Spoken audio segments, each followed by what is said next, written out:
Hello there once again. This is the Scrabbleman, the man of many words. So today what I'm going to do is I'm going to annotate a game between myself, a game that was played between myself and a young and up and coming player in Sri Lanka named Radinka. I think she's arguably the best under 18 female player currently. So I coach her personally at her school as well. So I've taken special interest in this game. So yeah, I'm going to play this game through.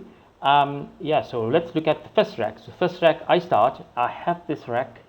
It's got 5 vowels and 2 consonants, and the 5 vowels aren't the best vowels as well. So obviously you can see what I've tried to do the first move. Um, I'm thinking of playing Vijaya, which I think is probably the best option. I was thinking of changing, but Radinka is quite good. She probably has a Vespa rating of about 1600, so she's a decent player. So I don't want her to have a good easy move. If I can play something and get a few points, I'll do it. Yeah, the leave is not that great. IU isn't a great leave, but it's a 50-50. But I just thought just to put the pressure on, get some points, and then deal with whatever I have later on.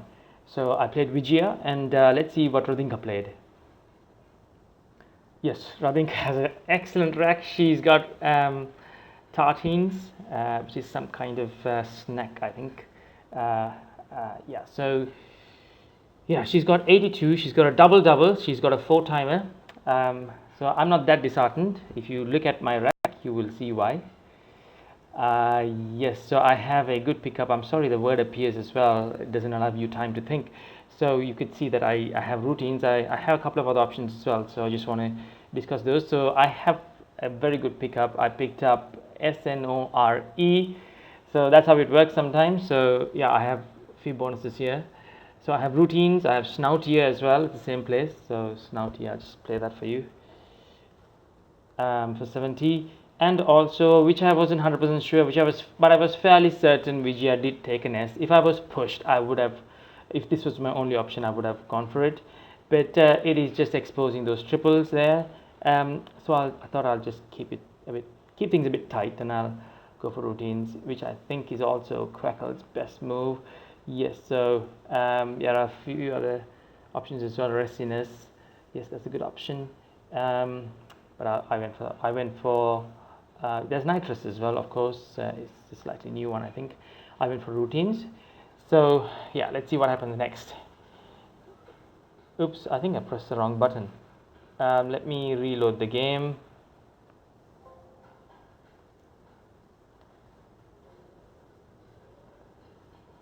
Yes. Yes, now it's Radinka's move, and she plays this. This is not her rack. I don't know what she had, but she plays make for a decent 30 points. And then I had this. It was a very interesting rack. Slightly frustrating. If I had a vowel instead of one of the heavy scoring consonants, I might have been able to score a bonus. So yeah, so not many options here. I was thinking of playing Favel, Favel, or even Favela maybe for tile turnover, but yeah, so she took the triple. So there's an option of playing 4 or Wall. Wall VAW is actually better because it's a bit more defensive. F is slightly more flexible letter. So I played Wall, yeah, and that's what I did. And yes, she came down with a bonus. So again, that's not her rack. So she came down with a bonus. So the pressure's on me now. So she's leading by about 60 odd. Let's see what I did the next move.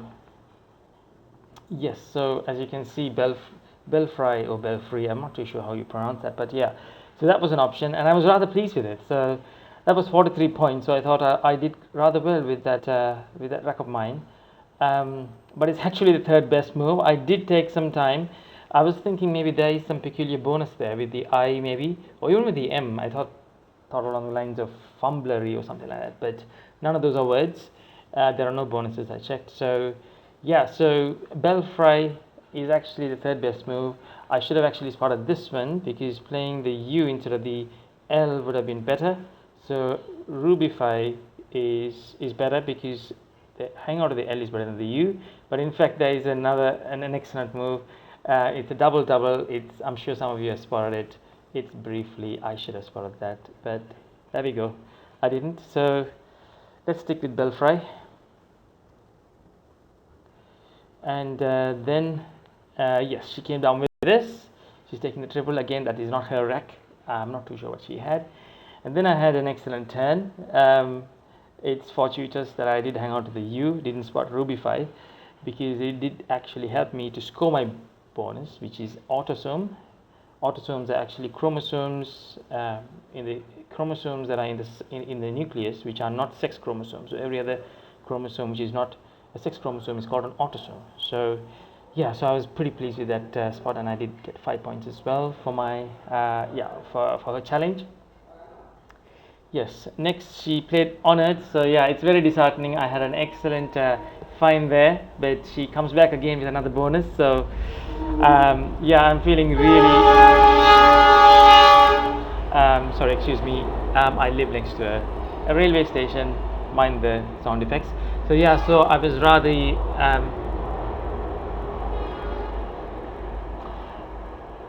yes, so at this point I was rather tense because she's got 3 bonuses. More than that, there are 2 blanks yet to come, and I have none of them. And there are biggies as well, X, Z, Q, J, and I haven't got none of them to make use of the triple. So and I was awfully close to a bonus, so a bit slightly frustrating, but I kept my cool. And yes, I did undid. There is indult as well, but unfortunately indult would take away this bingo lane, so I don't want to kill off any bingo lanes.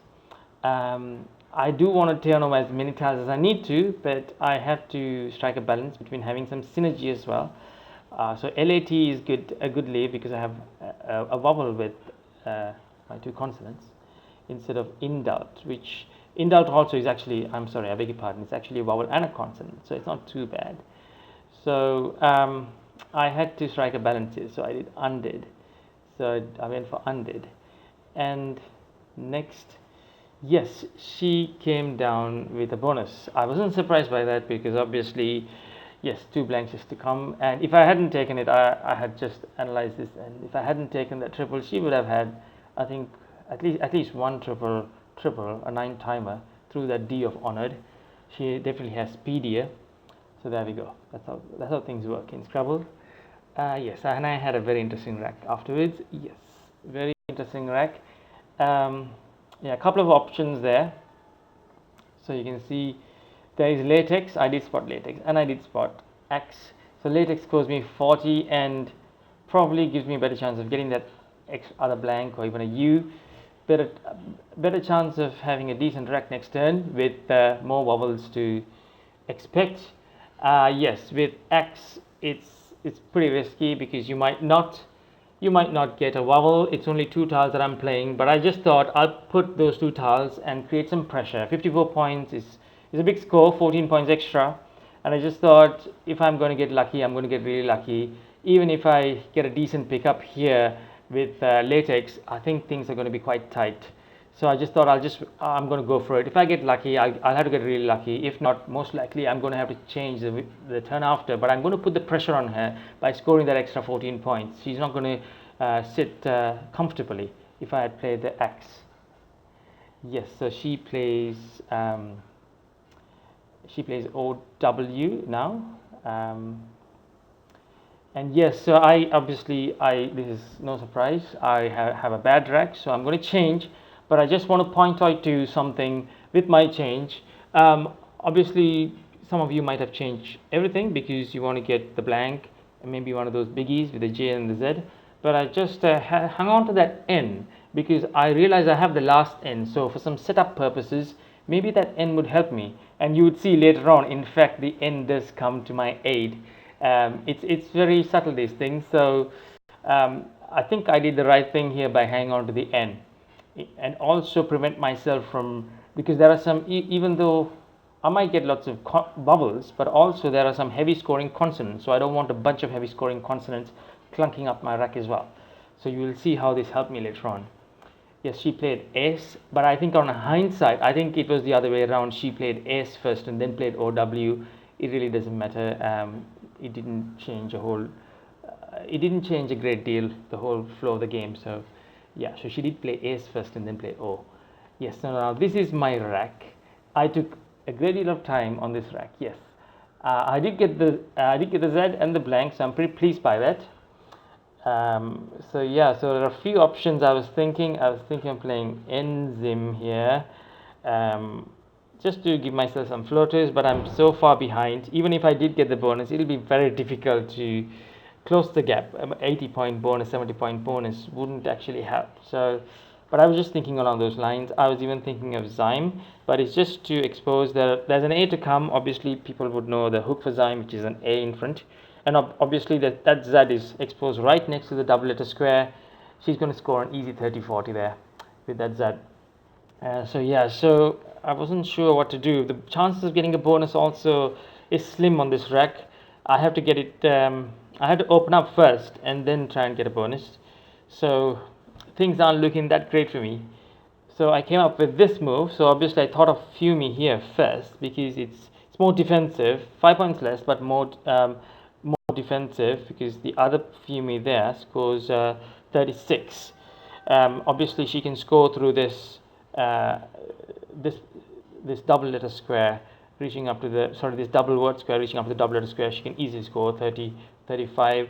Even this triple can be a bit risky, but then I realized actually for the next turn I could probably keep my Z there and I have the N. So if I pick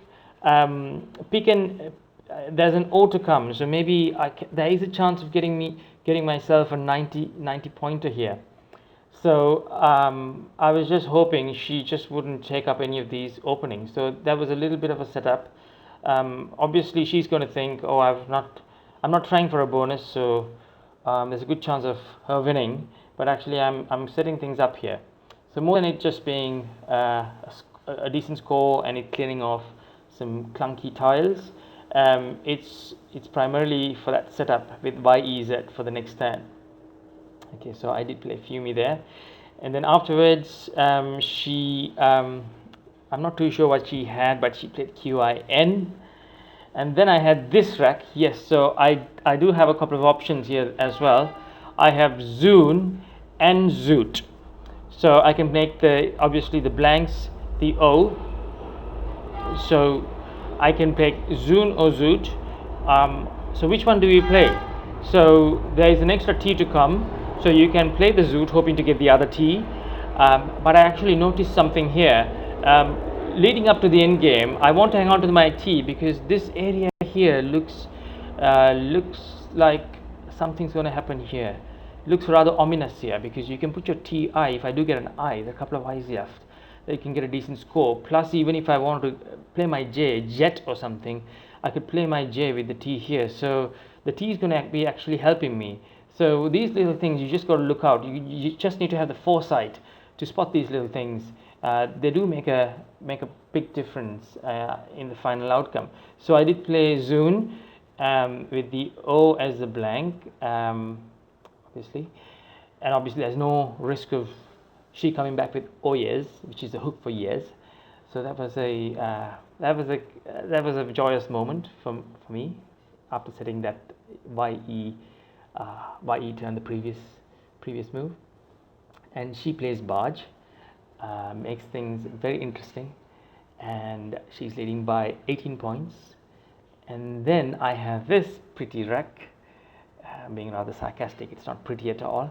So the tiles that were left, I asked her what she picked up from the bag. So obviously you can see what she has now. So the tiles she actually picked up from the bag was a C and the I. So I picked up PPLI. So that's CLIPPI were in the bag. So I needed to have picked both the I's for me to have had any chance of winning this game. If I didn't pick both the I's, there is no chance of winning this game. So yeah, I just was playing it cool, looking rather confident, but I knew the game was lost. So yes, so I took that 32 points because she herself has the T and the I, so I don't want to give her any options of taking that. So I knew the game was lost, so I took that. And then she plays crit, which I expected her to do, and then obviously I have to get it to my J, or else there is I could play gel as well, but I think in the final analysis playing the J there is better. And then obviously she finished off with bet. Yes, that was hard pill to swallow, but I was quite pleased that my pupil actually did manage to beat me. So all my hard work has paid. Obviously, she's a good player even in her own right, even before I started coaching her. But yeah, so it was a very tough game, but I was pretty pleased with how I played, except for that turn there. Briefly, well, what can we say? So I hope this analysis helped you, and stay tuned for more videos like this. So keep playing more Scrabble and keep studying more words. I'll speak to you soon. Bye bye.